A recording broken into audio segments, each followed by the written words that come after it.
Where the hell do you think you're going? My truck rolled to a dead stop as three black SUVs blocked my driveway like a border checkpoint. A man in a neon vest strutted forward, chin high, barked out, "This road's closed. Community inspection in progress. You're not authorized to enter." I gave him a slow, tired smile. "This is my property." Before he could answer, a cold, steady voice drifted from behind them. John's voice. "You boys got about 5 seconds before this turns into a real bad day." 10 hours earlier. It started as an ordinary morning, the kind you don't think twice about, the kind you later replay in your head and whisper, "If only I'd stayed home." The sun wasn't even all the way up yet when I stepped outside, boots sinking into the cool dirt of the driveway. A faint fog floated above the trees, and the lake behind the house looked like a sheet of hammered silver. Peaceful, quiet, mine. I had a list of chores in the passenger seat. Pick up a new hydraulic hose for the splitter, grab some decking screws from the hardware store, maybe swing by Murdoch's for dog food if I had time. Nothing special, just a standard 10-hour run into town and back. Before leaving, I stood on the porch for a moment, sipping the last of my coffee. If there's one thing you learn from living on private land, it's this. Silence means everything is where it should be, and that morning, the silence was perfect. No trucks, no tourists, no HOA golf carts humming like mosquitoes on wheels. Everything felt normal. I didn't know that up the ridge, behind those expensive stone-faced houses, a group of people in ironed polo shirts were holding what they called an emergency coordination meeting. I didn't know they had a plan with my name written on it. I didn't know they were waiting for the exact moment I pulled out of the driveway. All I knew was that I had places to be.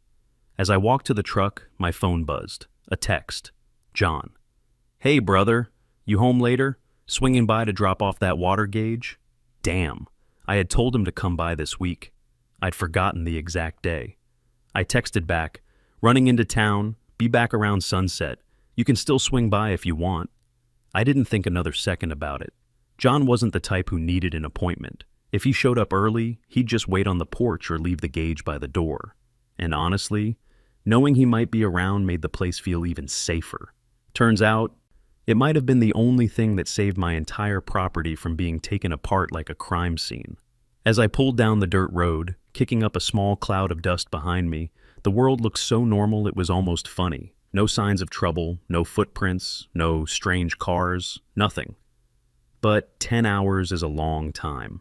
Long enough for people with too much power and not enough sense to decide they could turn my land into their personal project. Long enough for a group of HOA leaders to convince themselves they had authority they didn't have. Long enough for them to set up something that looked an awful lot like a roadside ambush. And long enough for John to roll into the driveway, see the mess they were creating, and realize exactly what kind of fight they were trying to start. Of course, I didn't know any of this yet. I just shifted the truck into drive, rolled toward the main road, and told myself it'd be a good, easy day. Funny thing about peace, you never notice the last moment you had it until it's gone. I didn't find out about the HOA meeting until much later, but when I finally saw the footage John captured, well, it painted the picture clear as day. While I was driving out of town for my 10-hour errand run, the leadership team of Lakeview Grace was gathering around a long folding table in Karen Duvall's garage. You could tell they thought it was a real command center. Clipboards everywhere, a box fan buzzing in the corner, coffee pots, maps of the lake pinned up with thumbtacks like they were planning a military operation. Except there wasn't a single military bone among them. Karen opened the meeting like she always did, chin raised, voice rehearsed, acting like she was leading FEMA through a hurricane. "We have a problem," she said, tapping her pen on the table. "It's the owner of the shoreline parcel. He refuses cooperation." Cooperation. Karen used that word a lot, every time she meant control. A short man with a receding hairline muttered, "The board agrees. His land is strategically positioned. It's the closest access point for most of our homeowners. We need to establish community pathways." Another lady chimed in, "We've tried being nice. He keeps putting up signs." "He's making it personal," Karen snapped. "He's blocking shared lake access." One of the committee men looked confused and whispered, "But it's not shared, that's private property." Karen turned her stare on him so sharply, he didn't say another word for the rest of the meeting. See, this wasn't about rights, or fairness, or lake access. It was about pride, ego. Karen didn't like the idea that someone, anyone, could say no to her. And when someone like that feels disrespected, they don't talk it out, they escalate. We need to show him, Karen said, leaning forward, that the community has authority. Someone asked the obvious question, what authority is that? Karen didn't miss a beat. The authority we choose to act with. It would have been funny if it weren't so dangerous. That's when she rolled out her plan. A poster board with bullet points, images printed from Google Maps, notes scribbled with red marker, all of it designed to look official, as if the HOA had some kind of jurisdiction over land they didn't own, didn't pay taxes on, and couldn't legally step foot on. Karen tapped the map with the back of her pen. We'll conduct a community safety assessment, she announced. The room nodded like that meant something. We'll document violations, she added, more nodding, and we'll film every interaction. A middle-aged guy with a beer belly perked up. So, if he argues, we can show he's hostile? Exactly, Karen said, smiling with the confidence of someone who had never lost a fight, but only because she always chose opponents who couldn't fight back. Another woman, the HOA secretary, raised her hand. What if he calls the sheriff? Karen waved the question off like a fly. Sheriff can't enforce private disputes, and besides, he's usually too busy. As long as we keep it civil, no one's getting arrested. She was wrong on both counts, spectacularly wrong, then she unveiled the final piece. We set up a checkpoint on his driveway. A gasp went around the room. Not because it was illegal, but because it was bold. Karen smiled wider. We show the community we're serious. We show him his behavior affects everyone. And if he refuses to cooperate, she paused for effect. We escalate. The word hung in the air like smoke. One of the men worried aloud. Shouldn't we wait until he's home? No, Karen shook her head. We do it while he's gone. It's safer that way. Safer for who, she didn't specify. Probably herself. They didn't know John would arrive minutes later. They didn't know he'd watch them fumble around my property like wannabe inspectors. They didn't know he'd record everything they touched, everything they dug, everything they tried to install, and they sure didn't know he was force recon. Karen wrapped up the meeting with a line that, in hindsight, might be the funniest moment of the whole mess. Remember, this is a peaceful demonstration of community authority. Stay professional, stay calm. 10 hours later, 2 of her people would be face down on my gravel, handcuffed, while Karen screamed into a phone. Professional, calm, right. But for now, back in that garage, with her maps and her markers and her fantasy of control, she believed every word. They thought they were running the show. They thought they were about to teach me a lesson. They had no idea the lesson was coming for them instead. John never rushes. He's the kind of man who steps out of his truck, looks around once, and already knows what's wrong before he says a word. That's why, the moment he pulled up to my driveway, he stopped mid-step. The dirt wasn't right. It wasn't anything big. Just the kind of thing only an outdoors man or a Marine would notice. The ground was disturbed in a way it shouldn't be. Fresh tire imprints, wide ones, too heavy for a ranch truck, too straight for a neighbor's ATV. And then the footprints, lots of them, grouped, scattered, overlapping. A whole cluster of people had walked it through the entrance of my land that morning. John crouched, brushing his fingers over the soil, checking the depth of the impressions. Some steps were fresh, some older, some pointed toward the house, and some pointed back out, like there had been 2 separate visits.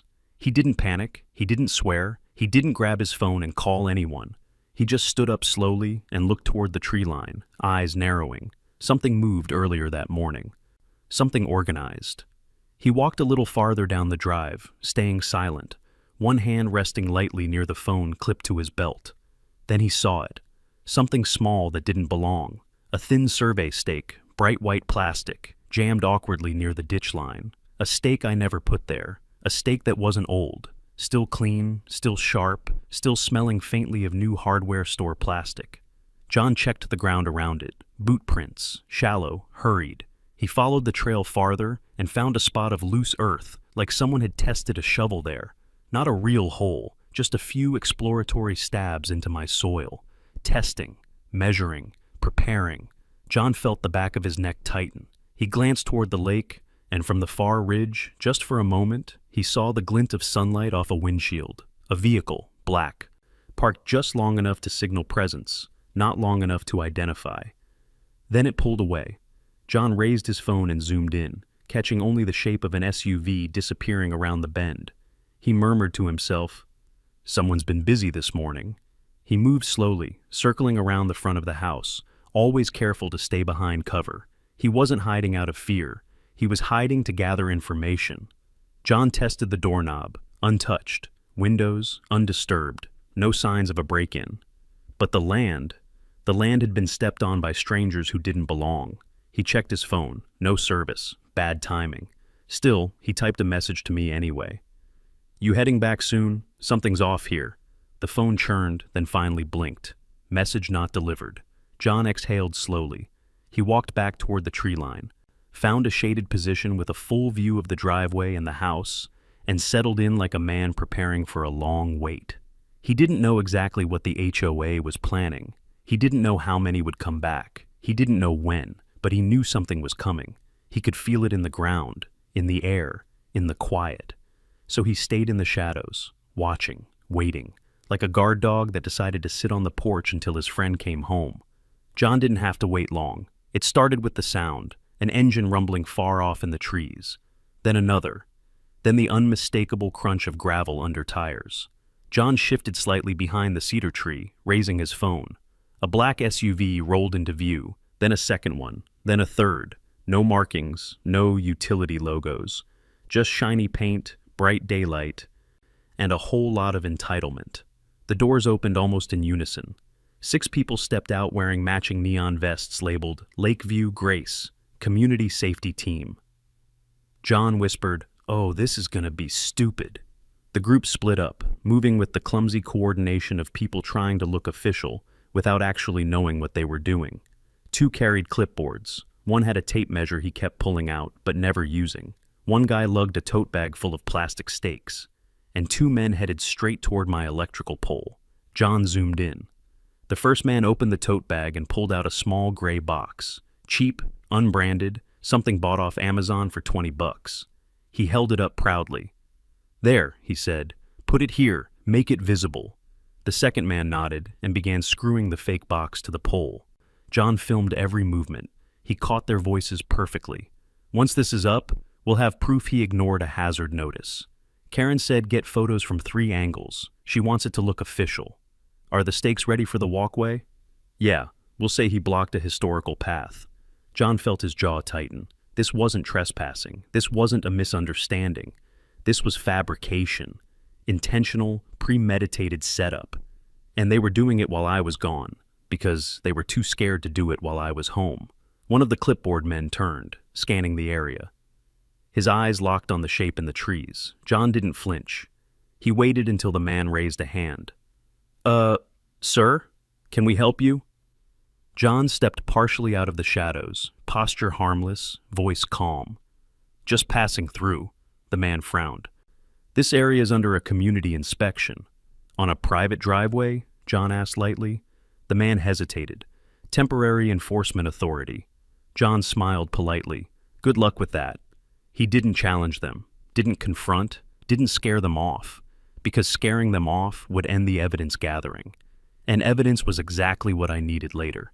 John turned and walked a few steps back, just enough to appear uninterested, and then quietly slid behind the next tree, hidden again. The HOA team didn't realize a Marine was watching. They didn't realize they were being documented. They didn't realize they were setting themselves up for felony-level trouble. They kept installing fake stakes, taking staged photos, recording rehearsed dialogue for later. At one point, the lead man said, "All right, we're good. We reconvene at 5. He should be driving back around then." John felt the knot in his gut twist. There it was, the plan, the ambush. They were building a confrontation on purpose, counting on catching me angry, counting on video they could twist, counting on making me look like the aggressor. John lifted his phone and whispered, "You boys have no idea what kind of day you just planned for yourselves." The group finally packed up. They climbed back into their SUVs. Engines roared, dust rose, and they disappeared up the ridge. John stayed behind, silent as the trees around him. He looked at the fake hazard box, the stakes, the disturbed ground, the driveway they planned to block. He checked his phone again, still no service. Then he whispered to himself, "Get home, brother, because this ain't no inspection. This is an ambush." And John stayed right there, hidden, watching the road like a sentry, until the moment I returned. John waited nearly 2 hours in the quiet shade of the cedar tree, the sun shifting slowly across the afternoon sky. Not impatient, not nervous, just watchful. He knew trouble wasn't finished. He could sense it in the way the land had gone still, like the woods were holding their breath. Then he heard it. Engines, multiple, coming fast. John straightened, phone raised, thumb hovering over the record button. The first SUV came around the bend like it owned the road, then another, then a third. They didn't creep in cautiously this time.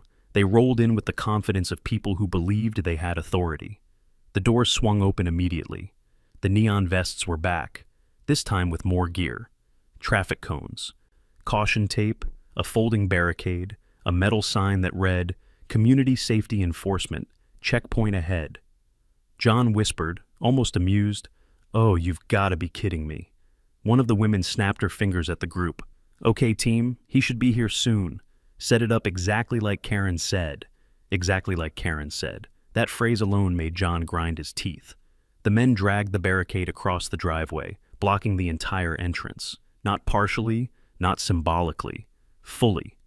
They positioned the cones in a perfect little row, then added caution tape on top, giving the whole thing the visual authority of a roadblock from a low-budget TV show.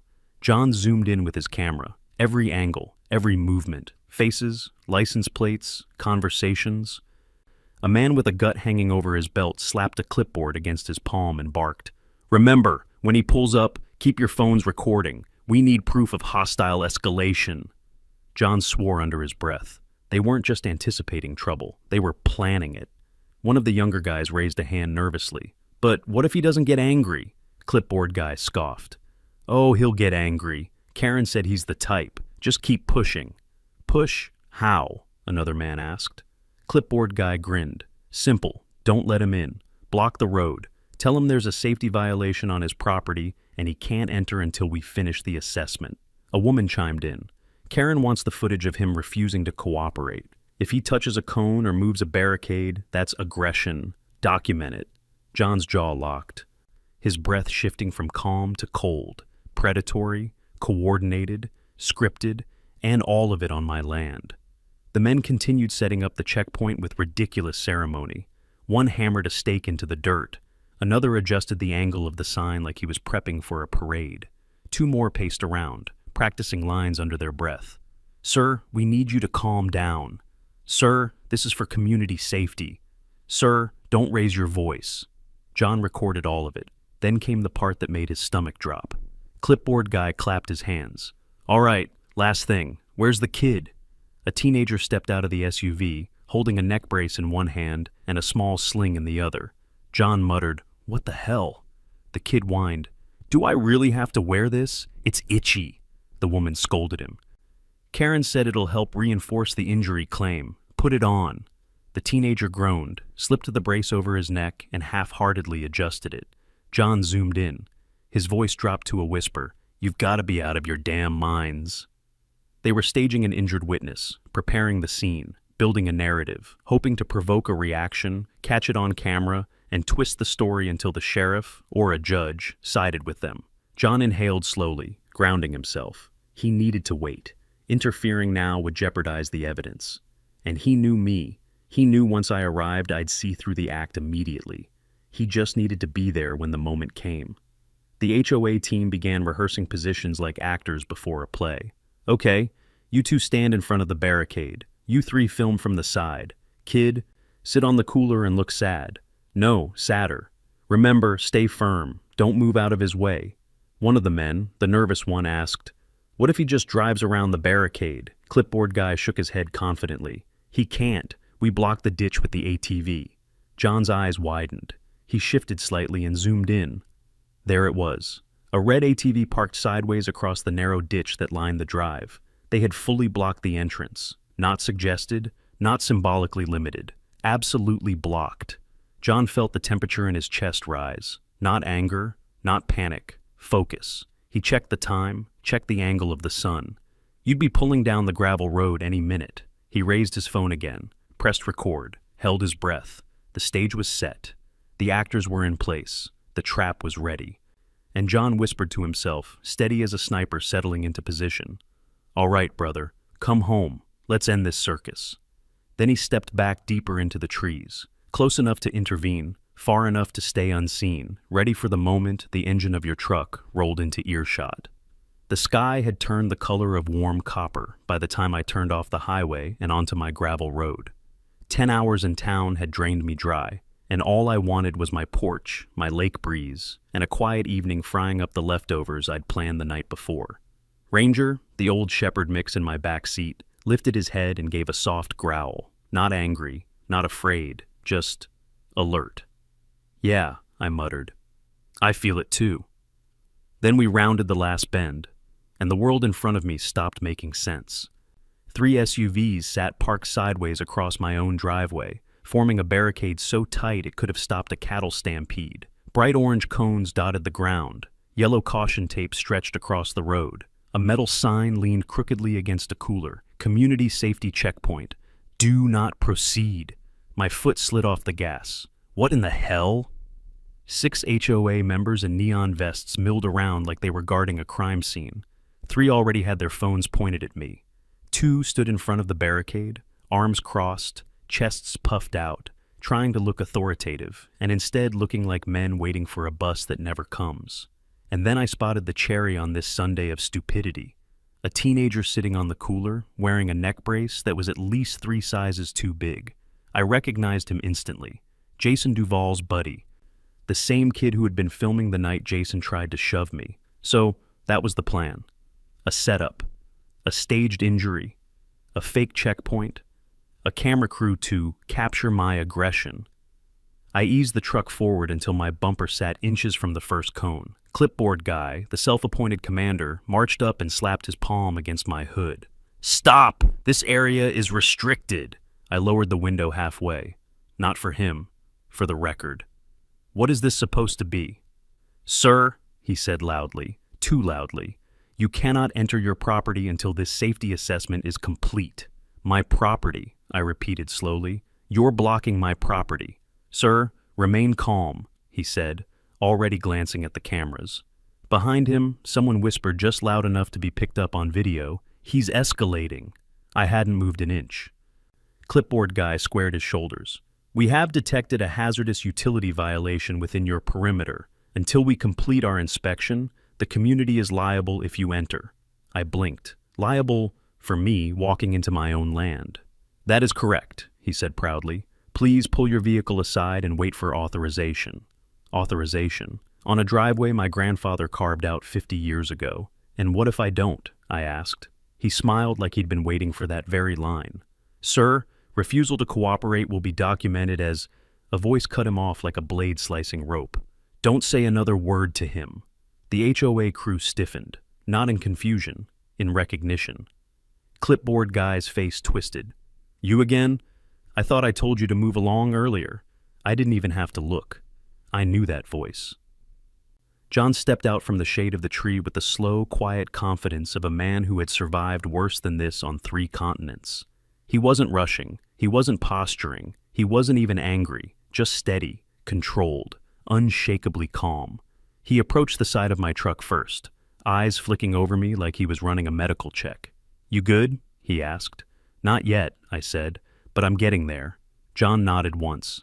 Then he looked back at the HOA crew, and whatever thin confidence they'd built up during rehearsal evaporated like spit on hot asphalt. Clipboard guy tried to salvage his authority. "Sir, this is a restricted—" John cut him off with a look. "I moved along," he said quietly. "Then I moved back." Several of the neon-vested officers shifted nervously. One whispered, "That's the guy that was filming us earlier." "You're interfering with an active assessment," Clipboard guy barked, volume rising with panic. John didn't respond. He just stepped closer to the cones, hands relaxed, shoulders loose. The exact posture a Marine adopts right before someone makes the biggest mistake of their life. "This isn't an inspection," John said. "This is a blockade." He pointed at the barricade, the cones, the taped-off road. "And you built it on private land." The cameras rolled. The kid in the neck brace swallowed hard. The wind picked up the caution tape and fluttered it like a warning flag. And in that moment, I felt it. The air shifting, the tension coiling, the last breath before the storm. The confrontation wasn't coming. It was already here. John stepped forward until every man in those fake HOA patrol vests could feel the ground shift under their boots.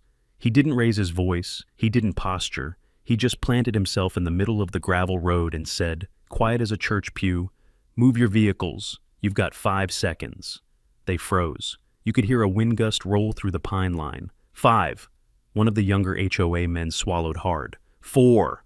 A second man hissed, "Just hold your ground. Don't back up." 3. That did it. Panic snapped through them like a dry branch under a boot. "Back it up! Back it up!" Doors slammed. Reverse lights blinked. SUV tires spit gravel in every direction. Within seconds, they had jerked their vehicles back just far enough to leave a narrow lane. John didn't smile, didn't even blink. He simply stepped aside and told me, "Road's open." I eased the truck forward. 5 feet, 10. You could feel the resentment radiating off the HOA men as they lined the sides of the road, arms crossed, jaws tight, looking like they were trying to figure out any excuse to salvage their pride. John walked next to my passenger door, steady and ready. And then the moment hit. Clipboard guy, the same swaggering, buzz-cut little field commander who had been barking orders all afternoon, suddenly snapped and sprinted forward. "Hey, hey, stop! You can't go through!" Before I could put the truck in park, he charged straight at John and shoved both hands into his chest, hard, a mistake with a lifespan shorter than a firecracker. John's right hand hooked the man's wrist. His left slid under the elbow. Hips turned. Whump! Clipboard guy lifted clean off the ground and crashed onto the gravel so hard the dust rose like smoke. His clipboard skittered across the road with a metallic clatter. The rest of the patrol froze. One man gasped. Another fumbled his phone. A third whispered, "Oh, God." John didn't advance, didn't threaten, just stood ready, calm as morning fog. "Don't put your hands on people," he said softly. "Especially not the wrong one." Clipboard guy wheezed in the dirt. He attacked me. That's assault." John shook his head. "Buddy, you shoved me, and your cameras caught every second." The man filming lowered his phone immediately. I stepped beside John. "Battery on private land. Congratulations." "That's not a citation. That's jail time." Silence spread over them. Thick, ugly, panicked. And then we heard it. A faint siren, low, steady, getting closer. Every HOA man stiffened like a hunting dog hearing a branch snap.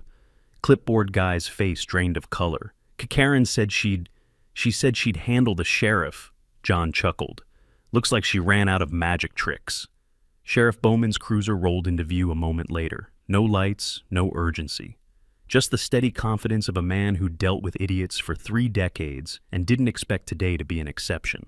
He stepped out and shut the door with a heavy thunk. His eyes scanned the scene. The cones, the fake vests, the grown man crying on the ground, the scattered clipboard, the dust still settling in the air. The sheriff exhaled once. Impersonating an officer, blocking a county road, and assault. He adjusted his belt, looked straight at clipboard guy, and added, "You boys really woke up this morning wanting to go to jail, didn't you?" No one answered. No one even breathed. The sheriff turned toward me and John, then back to the HOA crew, like a teacher realizing he'd walked into a classroom full of kids who'd set the curtains on fire. "Well," he muttered, "let's figure out which of you geniuses gets cuffs first." And as he walked forward, you could feel the whole ridge holding its breath. Sheriff Bowman stood there for a long moment, letting the weight of the situation settle like dust after a cattle drive. The HOA men stood stiff, eyes darting anywhere but at him.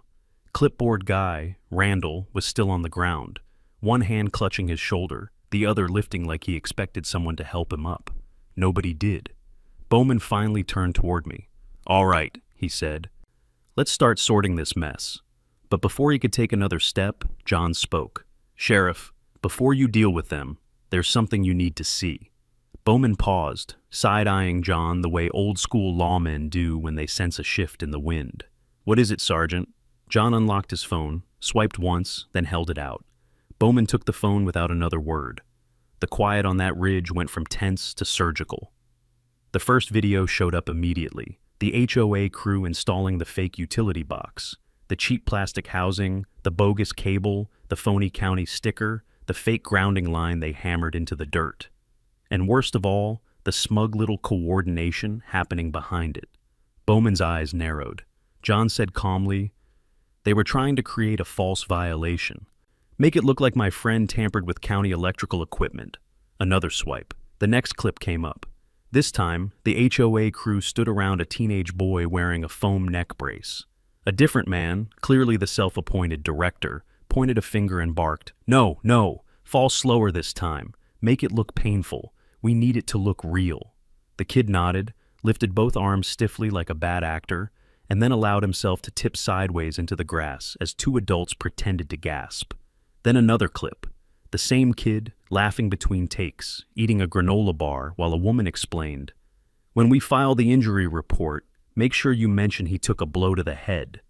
Bowman didn't blink while watching any of it, but the stillness in his face changed. It hardened. When the last clip ended, he handed the phone back slowly, the way a surgeon might return a scalpel after realizing the patient was sicker than he thought. He exhaled once through his nose. Jesus H. Christ. The HOA men looked like they'd just seen a judge walk into a confessional booth. Bowman turned toward them, voice deepening. "You idiots weren't just harassing him." He jabbed a thumb toward the phone. "You were staging evidence, creating false reports, tampering with a utility structure, plotting to push a homeowner into criminal charges." His voice dropped lower. "That's fraud, that's conspiracy, and that's a felony." Kevin, the skinny one with the walkie-talkie, stammered, "Sheriff, we didn't mean..." Karen said it was just a safety demonstration. Bowman stepped toward him so fast the man stumbled backward. "Boy, if you say the word Karen like she's some kind of legal guardian angel one more time, I'll cuff you just for being stupid." Kevin's lips zipped shut like a frightened child. Randall, still sitting in the dirt, tried waving his uninjured arm. This is all a misunderstanding. I can explain." "No," Bowman said. "You can't. And you won't." He turned to his radio. "Dispatch, this is Sheriff Bowman. I need 2 additional units, a scene tech, and the DA's duty investigator. We've got probable cause for coordinated fraud, utility tampering, and criminal staging of injury." The men turned pale in perfect unison. Bowman wasn't finished. "Also prepare a warrant request for the Lakeview Grace HOA office. We need their cameras, logs, internal communications, and any documentation tied to shoreline enforcement." The HOA crew stared at him, the way farmhands stare at a tornado heading for the barn. Kevin whispered, "A warrant?"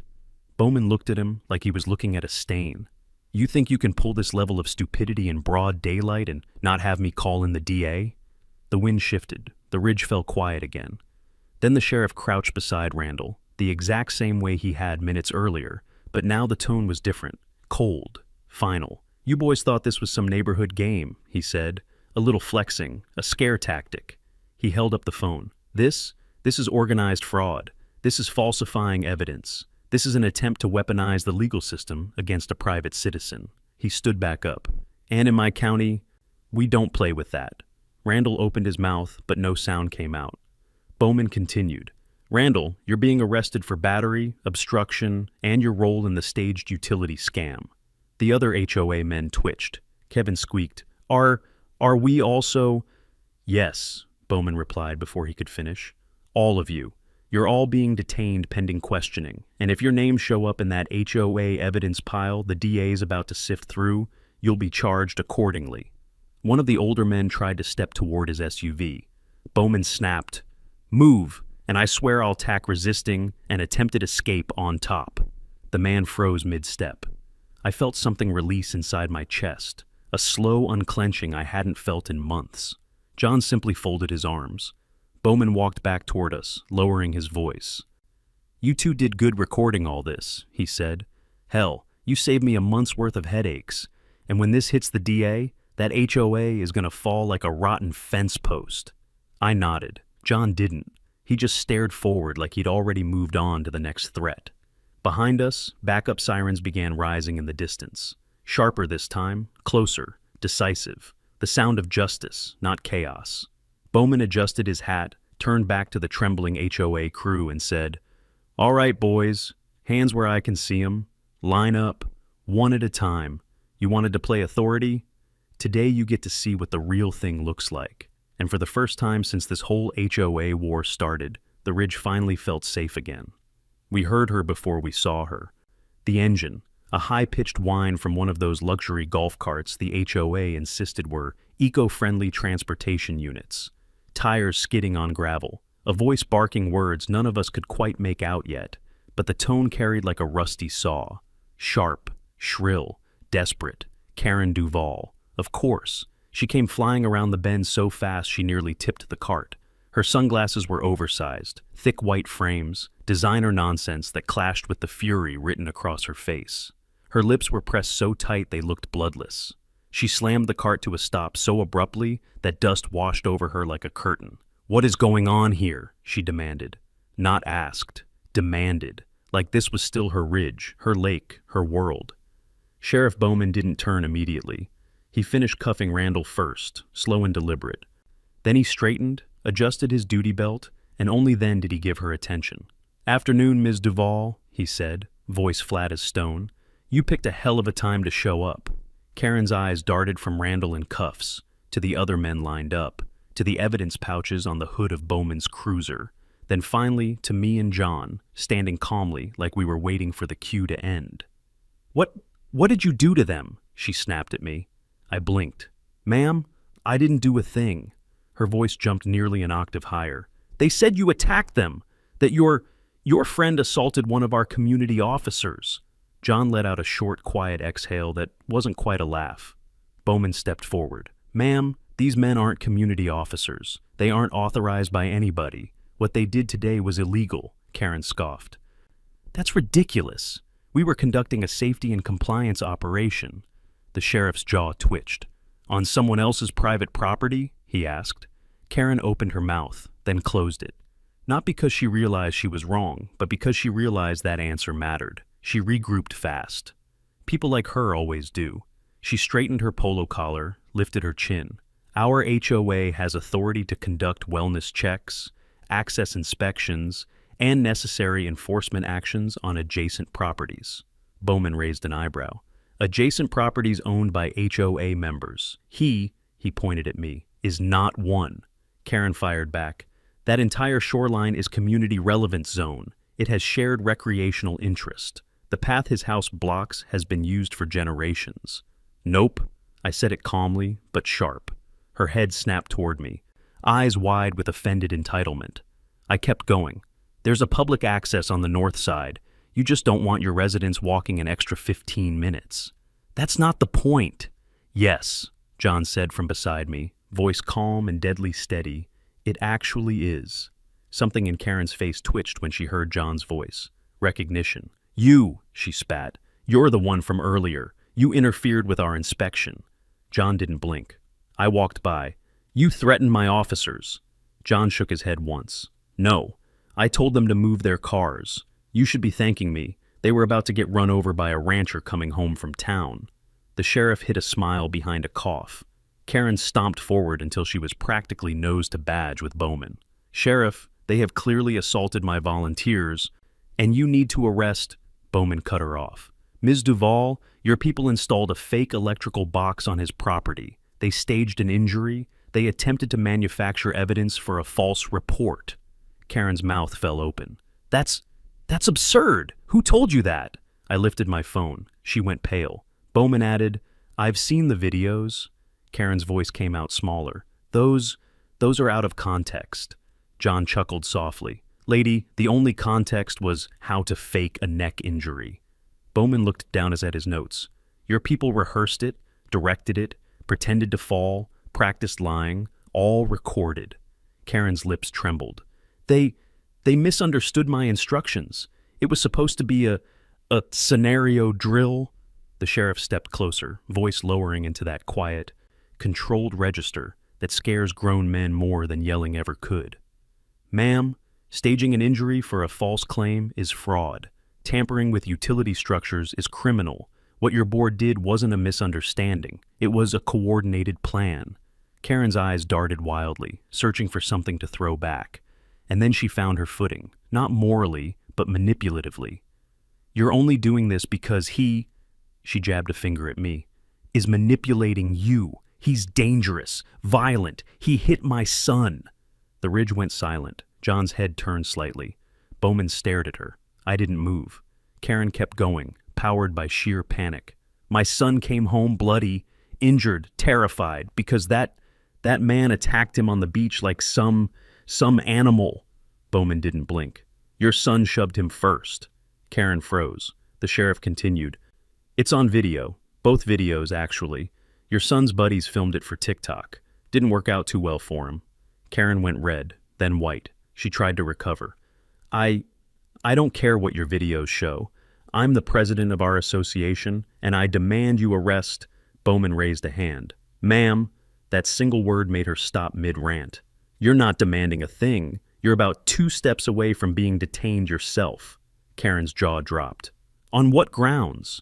Obstruction, conspiracy, attempted fraud, possibly directing a staged injury for purposes of filing a false report, and depending on what we find at your HOA office. He tapped his notebook. Maybe more. Karen's breath hitched. Then came the meltdown. You don't understand, she screamed. This community depends on me. I keep order. I maintain standards. People rely on my leadership. He's ruining everything. He's ruining the lake. The lake is fine, I said. Karen snapped toward me with a glare so sharp it could have cut steel. You are the problem. You think you can just sit on your porch and scare people away? Think you can hoard shoreline like some territorial dog? You don't belong here. John took 1 step forward, a small one, but enough to make 3 HOA men flinch, and Karen stumble back half a step. Bowman raised a hand again, but this time toward her. Ma'am, step away from them, now. Karen refused. No, I won't let him take our... Bowman reached for his handcuffs. The metallic click echoed loud enough to silence her mid-sentence. Ms. Duval, he said, voice low, turn around. Karen gasped. You can't arrest me. Bowman's expression didn't change. You're right, he said. I can't. She blinked, he added. But I can detain you pending investigation. And that broke her. She shrieked. She cried. She tried pleading, then threatening, then pleading again. The HOA men watched in stunned, awkward silence. John muttered to me, should have brought popcorn. I almost smiled. Bowman cuffed her gently but firmly, then began leading her toward the cruiser. Sheriff, Karen sobbed. This isn't how it's supposed to go. Bowman sighed. Ma'am, I'm starting to think nothing you planned ever goes the way you think it will. As he loaded her into the car, you could feel the entire ridge exhaling, like the sky itself had unclenched. The woman who'd tried to weaponize a whole community had finally been stopped. But as the cruiser door shut, I knew something else. This wasn't the end. It was the beginning of her downfall, and the beginning of our fight in court. Karen showed up to court the next morning, technically out on bail. Sheriff Bowman had arrested her the previous night, but rural counties move slow, and her criminal arraignment wouldn't be until later in the week. What we were walking into now wasn't the criminal trial. This was the emergency civil injunction hearing, where the judge would decide whether the HOA still had any power at all, and whether they could legally come anywhere near my property while the criminal charges were pending. It wasn't about jail time yet. This hearing was about stripping the HOA of authority. The courthouse felt colder than any morning on the ridge, not from the AC but from the tension floating in the air like fog. Even the fluorescent lights buzzed like they were bracing for something ugly. Karen entered in a stiff beige suit, hair wound so tight it looked like it hurt, jaw set like someone trying to hold reality together by force. 2 board members followed behind her, heads down, trying to look important but mostly looking terrified. My attorney, Meredith Claiborne, leaned over and whispered, "Remember, calm face. Let them dig their own grave." I nodded. Judge Hardwick took the bench. A silver-haired, stone-faced man who had probably settled more land disputes than all the lawyers in the room combined. He shuffled a few papers, unimpressed. "Let's proceed," he said. Karen leapt up like a jack-in-the-box.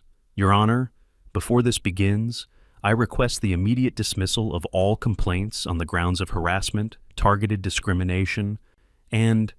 Hardwick didn't bother looking up. "Sit down, Ms. Duval." She sat. Meredith stood. "Your Honor, we call Deputy Kyle Rourke." The deputy described everything. The roadblock, the fake vests, the cones, the false claims of authority. He walked the court through how the men refused to move, ignored warnings, and tried to enforce HOA laws on a private landowner. The judge nodded once.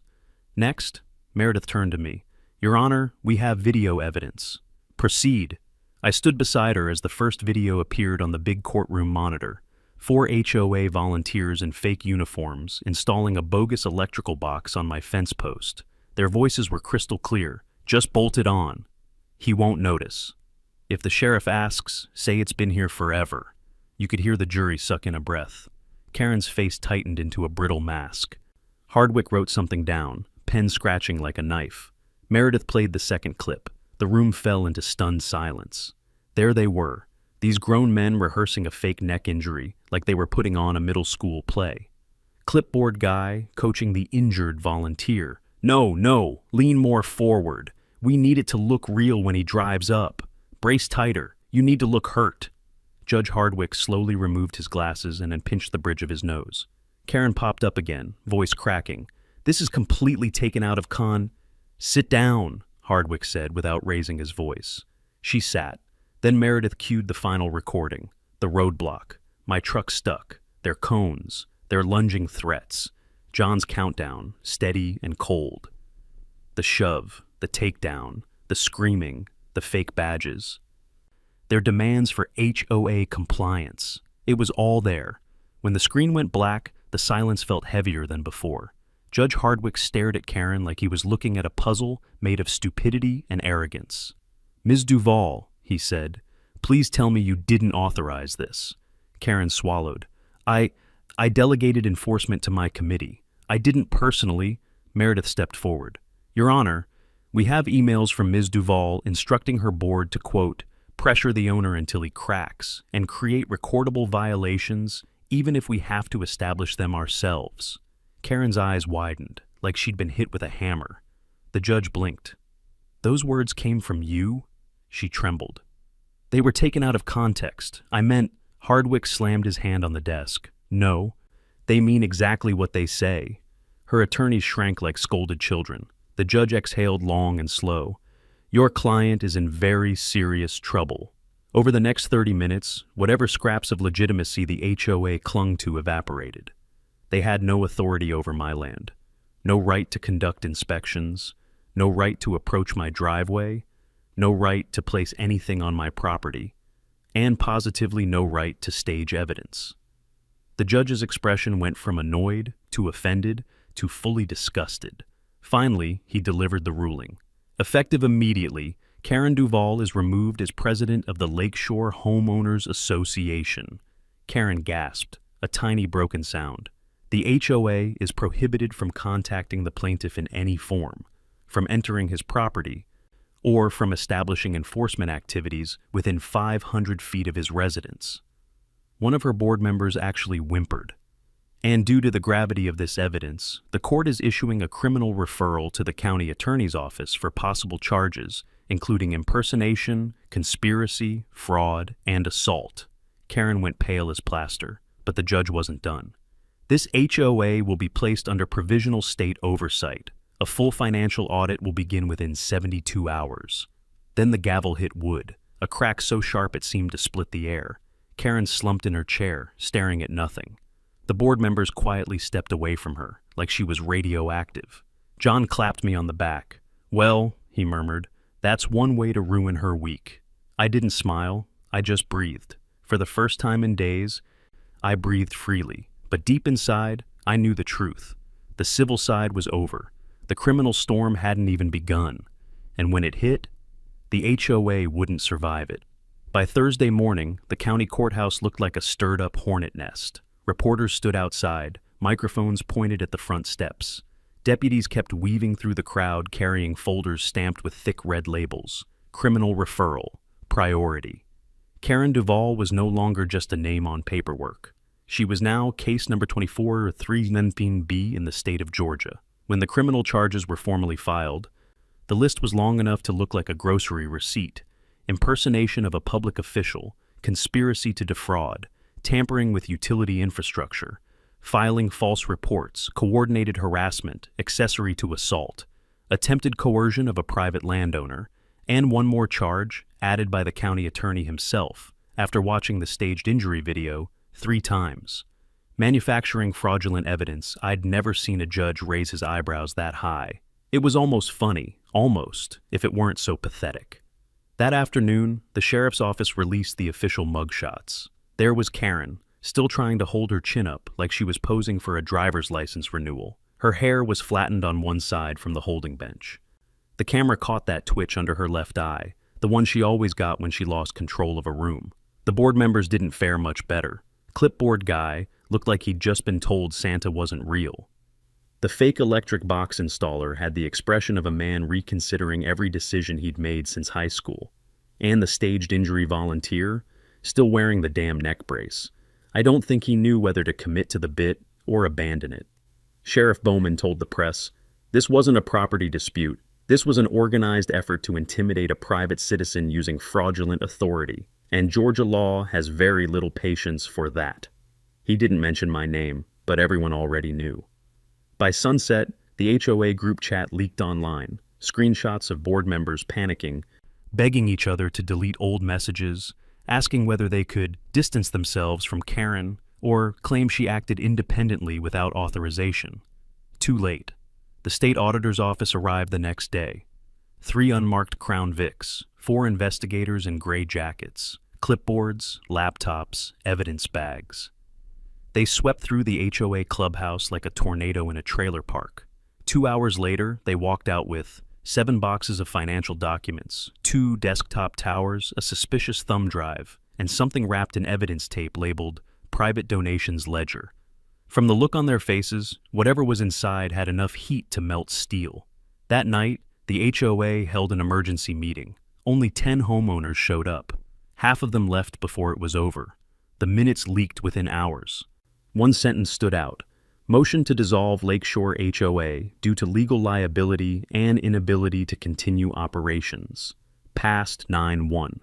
Karen was the one vote against it, from her jail cell. By the weekend, the neighborhood signage was gone. The guard shack closed. The HOA website went offline. Their last official statement, posted shakily on Facebook, read like a funeral notice. Effective immediately, the Lakeshore Homeowners Association has ceased all operations pending state review. People in town started calling it the HOA that self-destructed.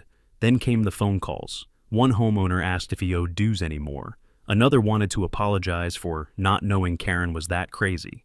A third asked if I would consider consulting on dealing with difficult boards. I declined. I wasn't in the business of cleaning up HOA messes. I just wanted my quiet lake. On Sunday morning, John and I sat on the porch again, coffee mugs warm in our hands. The lake was calm, the fog thin and white on the surface. John nudged me. "You hear they're auctioning off the HOA furniture next week? Could buy Karen's old desk." I smirked. What the hell would I do with it? He shrugged. "Firewood." We laughed. Then the wind shifted, carrying that familiar silence I'd bought the land for. No engines, no fake uniforms, no board meetings plotting around me, just water, pines, and peace, the real kind. The war was over, and the HOA, gone, like they'd never been there at all. A full year has a way of sanding down the sharp edges of a hard memory. The lake looks the same as it always did, blue, steady, patient, but my life feels different now. Not louder, not busier, just lighter. Like someone lifted a weight I didn't realize I'd been carrying across my shoulders. The HOA, gone. The clubhouse sold. The old guard shack now sits empty, vines crawling up the siding. Folks drive past it like it's an abandoned gas station on a forgotten highway. Nobody talks about Karen anymore except in hushed tones, usually followed by a slow head shake. The homeowners who stayed have been kind. A few stop by when they're out walking, usually to drop off something small, fresh honey, homemade jam, stories about grandkids or fishing luck. No forms, no notices, no fines, just neighbors again. John still visits every couple of months. He always brings something he calls marine essentials, which somehow means beer, jerky, and the occasional rusty old sign he thinks I'll appreciate. The last one read, "Private land, peace enforced daily." I hung it on the boathouse door. Business at Lynch Lakecraft picked up more than I expected. Folks heard about the whole mess, and somehow that turned into trust.